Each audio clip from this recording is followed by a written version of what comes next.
Did you know that beneath Grand Central Terminal and its surrounding streets lies a massive two-level rail yard with 67 tracks capable of handling more than 1,000 trains a day, complete with sidings and service lines running unseen beneath Midtown Manhattan? Most New Yorkers walk above this underground labyrinth every day without the slightest idea it exists, but among these hidden tracks, one stands apart from all the others.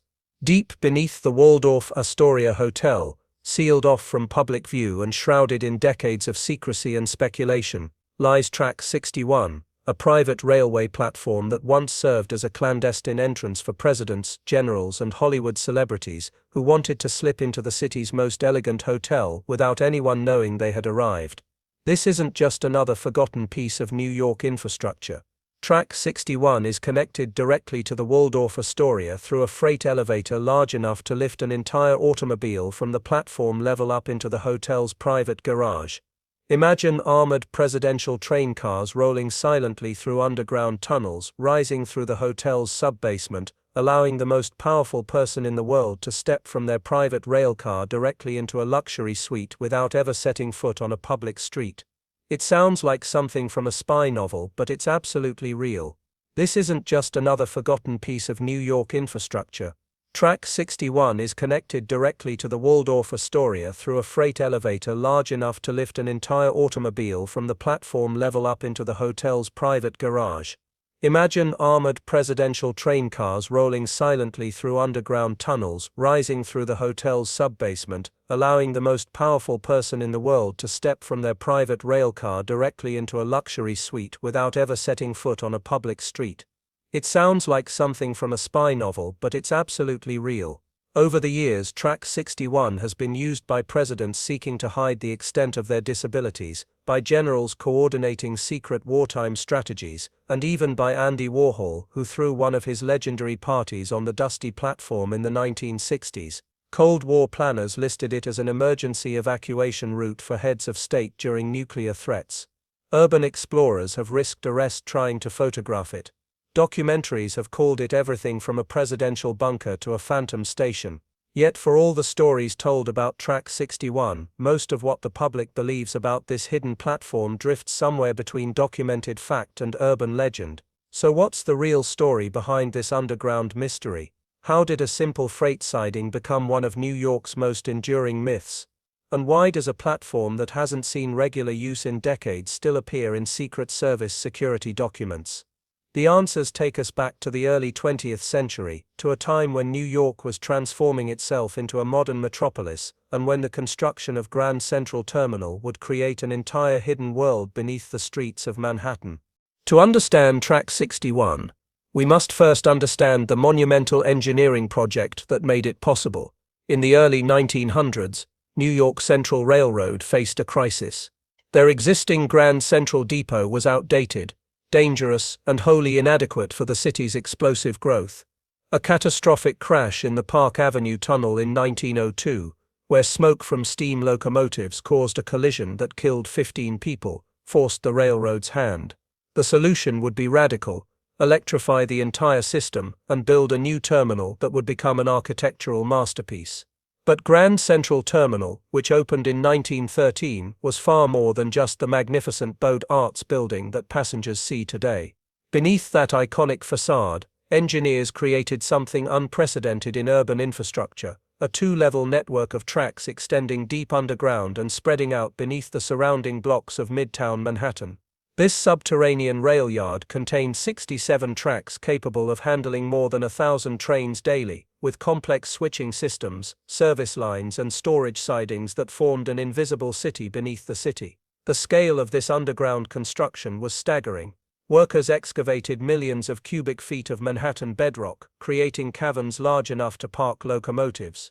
The project required rerouting utilities, shoring up foundations of existing buildings, and coordinating with property owners across dozens of city blocks. Among those property owners was the Waldorf Astoria Hotel, then located at its original site on 5th Avenue and 34th Street, where the Empire State Building stands today. Track 61 began its existence in the 1910s as part of Grand Central's Lexington Avenue Yard, a network of service tracks designed to support the terminal's daily operations. Initially, It served a purely utilitarian purpose, a freight siding used primarily for delivering coal to nearby buildings and removing ash from the era's ubiquitous coal-burning furnaces. It was one of many such tracks, unremarkable in its original function, buried deep enough beneath street level that most New Yorkers had no idea it existed. The transformation of Track 61 from industrial siding to exclusive hotel amenity came in the 1930s, after the Waldorf Astoria relocated to its current Park Avenue location, a move necessitated by the sale of its Fifth Avenue property.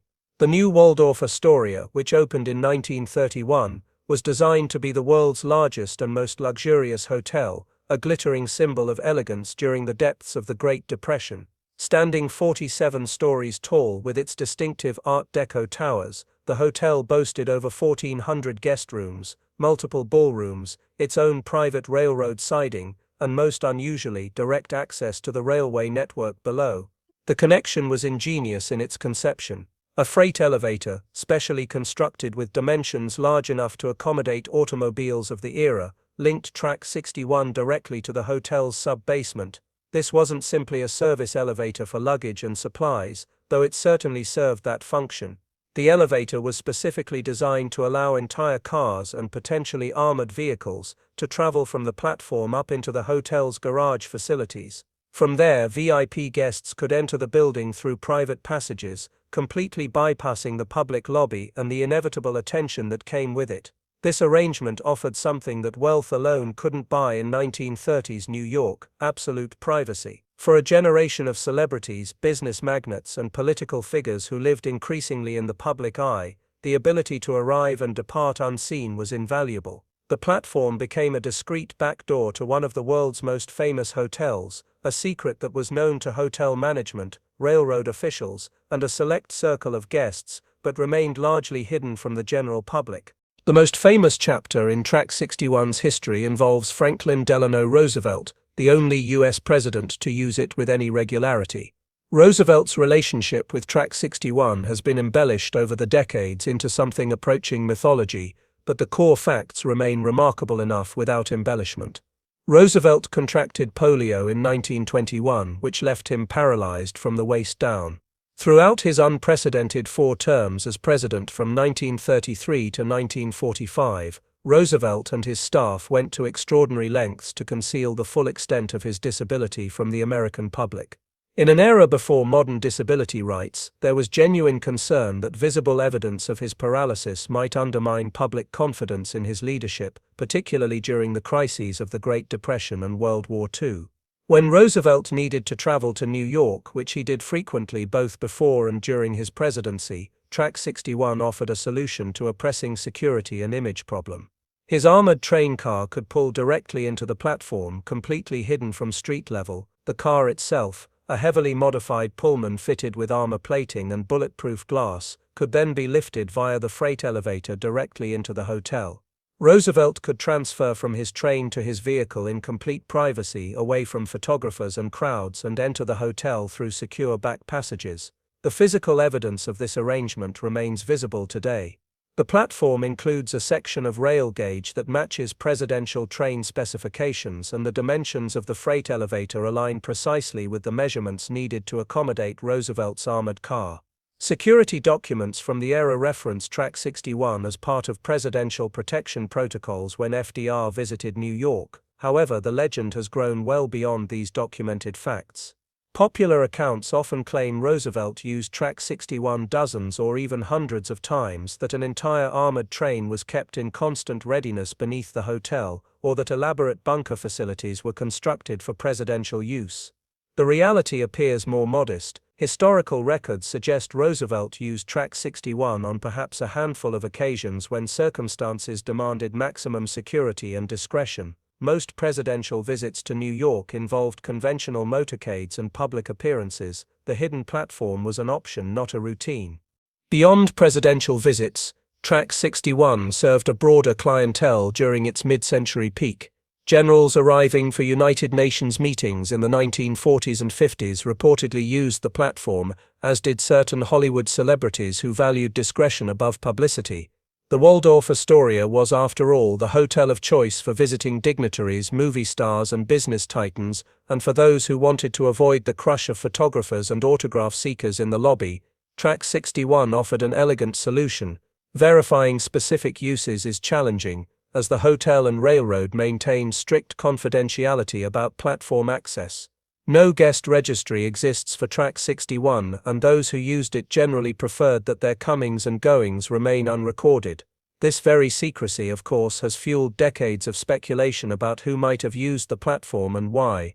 Every famous guest of the Waldorf during this era has been rumored at some point to have arrived via Track 61, though concrete evidence remains elusive in most cases. One documented exception to this culture of secrecy occurred in the 1960s when Andy Warhol, the pop art icon and tireless documenter of celebrity culture, staged a party on the Track 61 platform. The event was quintessentially Warhol taking something exclusive and hidden, then making it the setting for an avant-garde social gathering. Photographs from the party show guests standing on the dusty platform surrounded by the industrial architecture of the tunnel, transforming an utilitarian space into an unlikely venue for artistic celebration. The party represented perhaps the only moment when Track 61 briefly emerged from shadow into the spotlight of cultural documentation, though even this event remains relatively obscure in the broader history of Warhol's many provocations. The 1950s and 60s brought a new dimension to Track 61's strategic value. During the Cold War, with the constant specter of nuclear conflict, U.S. government agencies developed elaborate continuity of government plans. These plans included provisions for evacuating top officials from major cities, establishing secure communications, and ensuring the survival of key government functions in the event of atomic attack. Track 61 appeared in some of these contingency documents. Its location beneath a hotel that routinely hosted presidents, foreign heads of state, and other high-value individuals made it a natural consideration for emergency evacuation routes. The platform could theoretically allow for rapid evacuation of VIPs from Midtown Manhattan to secure locations outside the city, using the rail network that extended far beyond Grand Central's immediate vicinity. However, the extent of Cold War modifications to Track 61 remains somewhat unclear. Some accounts describe elaborate bunker facilities, stockpiles of supplies, and specialized evacuation trains kept in ready reserve. Others suggest the platform's role in emergency planning was more notional, a contingency on paper that was never fully implemented with physical infrastructure. Security classifications that once covered these plans have mostly been lifted, but comprehensive documentation remains scattered and incomplete. What we do know is that Track 61's existence continued to factor into Secret Service planning well past the peak of Cold War paranoia. Even as the platform saw less regular use for routine VIP arrivals, it remained on the books as a potential asset for presidential security. This dual nature, simultaneously abandoned for routine use but retained for emergencies, added another layer to the platform's growing mystique. Track 61's combination of hotel and hidden rail access was unusual but not entirely unique. Examining similar arrangements in other major cities provides useful context for understanding what made the Waldorf platform special and what aspects were shared features of early 20th century luxury infrastructure. In Berlin, the Hotel Adlon, which stood beside the Brandenburg Gate from 1907 until its destruction in World War II, maintained discrete rail connections throughout the interwar period. The hotel's siding allowed privileged guests to arrive via train with minimal public exposure, serving a clientele that included European royalty, diplomats, and wealthy industrialists. However, Berlin's arrangement was less elaborate than New York's, lacking the dedicated freight elevator and direct automobile access that characterized Track 61. London offered another variation on this theme. Charing Cross Station, a major railway terminus in central London, provided discreet passage for guests of neighboring hotels, though again without the integrated infrastructure of the Waldorf connection. Wealthy passengers could move from train to hotel with relative privacy, but the arrangement was more about convenient adjacency than purposeful architectural integration. In Washington, D.C., despite being the nation's capital and hosting countless presidential movements, nothing quite like Track 61 ever emerged. Union Station, Washington's Grand Railway Terminal, certainly saw its share of presidential arrivals and departures, but the Secret Service developed different security protocols that didn't rely on hidden platforms beneath hotels. Presidential trains in Washington typically used dedicated sections of conventional platforms, with security established through perimeter control rather than subterranean concealment. What distinguished Track 61 then was not merely the existence of private rail access, but the specific combination of elements: the extensive underground rail network beneath Grand Central, the elevator system capable of vehicle transport, the direct integration with one of the world's premier luxury hotels, and the concentration of political and cultural power that made New York a necessary destination for so many VIPs. These factors converged in a way that never quite replicated elsewhere, making Track 61 less an example of a common practice and more of a unique historical artifact. As air travel became the dominant mode of long-distance transportation in the post-war decades, the practical utility of Track 61 steadily diminished. By the 1960s, most VIPs arrived at airports rather than railway stations, and the elaborate security protocols that had made the platform valuable were adapted to different contexts. The last confirmed presidential use appears to have occurred during the Roosevelt era, though unconfirmed stories circulate about later uses that remain neither definitively proven nor completely disproven.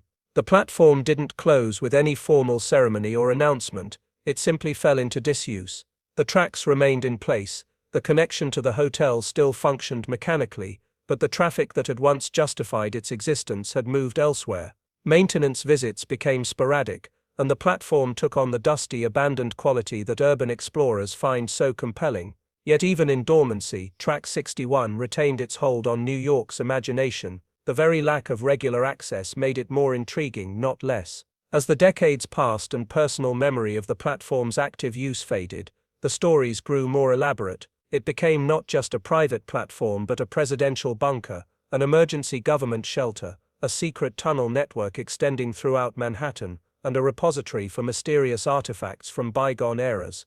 Urban exploration culture, which flourished in the 1990s and 2000s, fixed on Track 61 as a holy grail of hidden New York spaces. Photographs taken during unauthorized visits circulated online, showing the empty platform, rusted rails, and industrial fixtures that had seen no regular use in decades.